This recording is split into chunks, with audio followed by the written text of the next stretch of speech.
mais uma aula de Fisicoquímica e na nossa aula de hoje iremos dar continuidade ao conteúdo de equilíbrio iônico. Iremos estudar nesta aula a lei de diluição de Ostwald e ainda deslocamento de equilíbrio iônico. Mas de que se trata essa lei de diluição de Ostwald? Ela relaciona o grau de ionização ou dissociação de um eletrólito com o volume da solução, ou seja, a uma dada temperatura T, à medida que a concentração e quantidade de matéria de um eletrólito, seja ele um ácido, uma base ou um sal, diminui, o seu grau de ionização ou dissociação aumenta. Ou seja, à medida que a solução se torna mais diluída, o grau de ionização e dissociação desse eletrólito aumenta. Por exemplo, vamos considerar o eletrólito genérico, Ca, dissolvido em um volume V de solução. Então vamos observar aqui, quando esse eletrólito Ca ele vai ser dissolvido, em um determinado solvente, geralmente o solvente é água, vai ocorrer a ionização ou então dissociação dos íons. Então vamos ter uma determinada situação. No início, onde a quantidade de matéria de Ca, vamos denominar de N, e no início não tem nenhuma quantidade de matéria dos íons, porque este eletrólito ainda não sofreu uma ionização ou dissociação. Depois, vai ocorrer, no segundo momento, a ionização ou então a dissociação do Ca.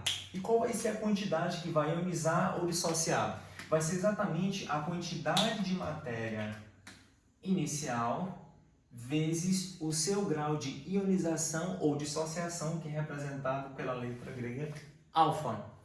A quantidade de matéria dos íons que foram formados também vai ser N vezes alfa, porque aqui a reação está de 1 para 1 para 1. Então, se ocorreu a ionização e dissociação de N vezes alfa, então foi produzido N vezes alfa e aqui também N vezes alfa. E no equilíbrio? No equilíbrio, terá-se-á para o eletrólito Ca N, que era a quantidade que tinha no início, menos a quantidade que sofreu ionização ou dissociação, que é N vezes alfa. E da espécie C+, vai ser N menos alfa, porque tinha 0 mais N vezes alfa, vai ser somente N vezes alfa. Mesma coisa acontece com o ânion. Depois, a concentração em quantidade de matéria dessas espécies químicas. Lembrando, a quantidade de matéria, que pode ser representada somente por esses colchetes, é igual à quantidade de matéria dividido pelo volume. Portanto,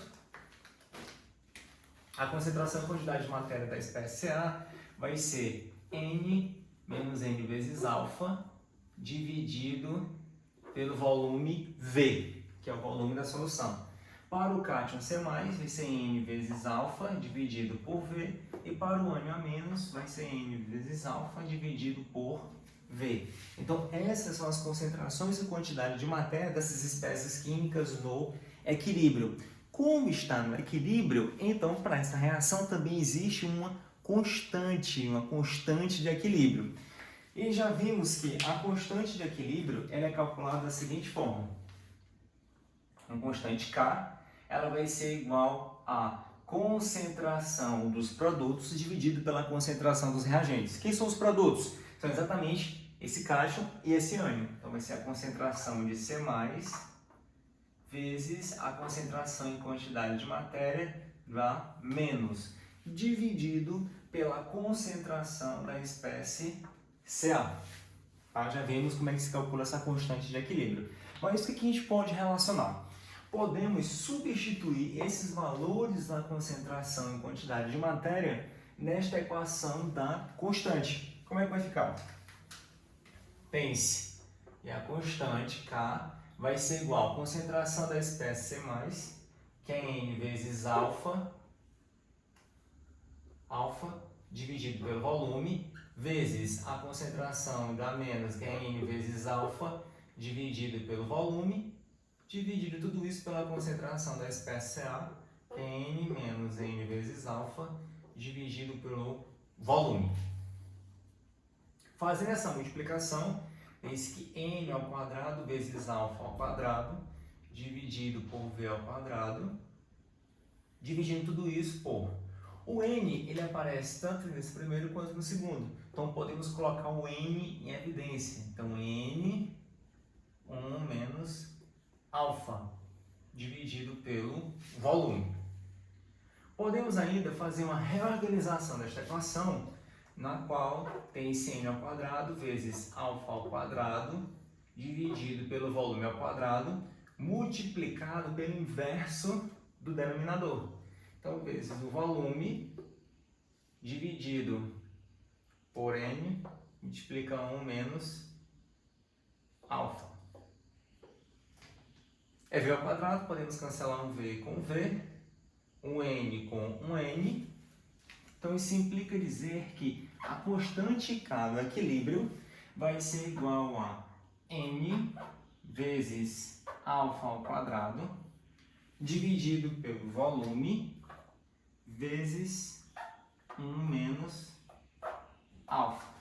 Então, essa é a lei de diluição de Ostwald. Tá? Então, essa é a primeira etapa que encontramos esse valor da constante para relacionarmos o volume com o grau de ionização ou dissociação. Então, após encontrarmos a lei de diluição de Ostwald, podemos fazer então duas análises. A primeira análise é com relação aos eletrólitos muito fracos. Para esses eletrólitos muito fracos, o grau de ionização ou dissociação é muito pequeno. Se isso é verdade, então podemos admitir que este valor de 1 menos alfa desta equação seja aproximadamente igual a 1. Ou seja, admitindo isso, podemos então reescrever a constante de equilíbrio como sendo N vezes alfa ao quadrado dividido pelo volume. Então, essa é uma outra forma de escrever essa lei de diluição de Ostwald, desde que os eletrólitos sejam muito fracos. Podemos então fazer a segunda análise, que é exatamente quando o grau de ionização e dissociação depende do volume. Porque vimos que a constante de equilíbrio é igual a N vezes alfa ao quadrado dividido pelo volume vezes 1 menos alfa. Então, fazendo a reorganização desta equação, vamos observar que K vezes V vai ser igual a N vezes alfa ao quadrado dividido por 1 menos alfa. Como vai ocorrer uma diluição, pode ser adicionado uma grande quantidade de solvente. Então, vamos admitir que o volume ele tenda ao infinito. Se o volume tender ao infinito, significa dizer que K vezes V também tende ao infinito. Ou seja, há uma diluição com adição de solvente muito grande. Mas, se admitirmos isso, para manter esta igualdade, significa dizer que N vezes alfa ao quadrado dividido por 1 menos alfa também vai ter que tender ao infinito, para que essa igualdade ela permaneça. Mas, para que isso ocorra, vai ser necessário que 1 menos alfa, que é o denominador, tenda a zero. E para que essa subtração tenda a zero, o alfa ele vai ter que tender a 1. Ou seja, vai ter que ter um grau de ionização de 100%. Para que seja 1, porque 1 menos 1 vai ser 0. Sendo assim, podemos então reescrever a lei de diluição de Ostwald da seguinte maneira. O grau de ionização e dissociação de um eletrólito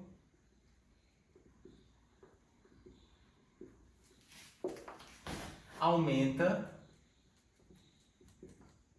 à medida que a solução se dilui. Segundo o que podemos observar nesses dois casos.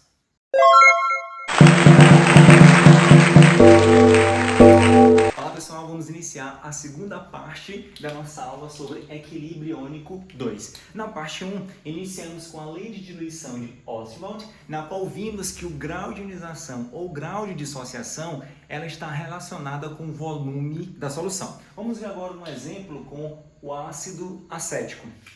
Quando ele sofre a ionização, dá origem ao ânion acetato e esse cátion H+. Mas já vimos nas aulas anteriores que este H+, é melhor representado como H3O+, que é o íon hidrônio. Vamos observar agora nessa tabela que representa no lado esquerdo a concentração em quantidade de matéria, que é em mol por litro, do ácido acético em solução, e na coluna do lado direito da tabela o grau de ionização a temperatura de 25 graus Celsius. O que a gente pode observar com esses dados da tabela?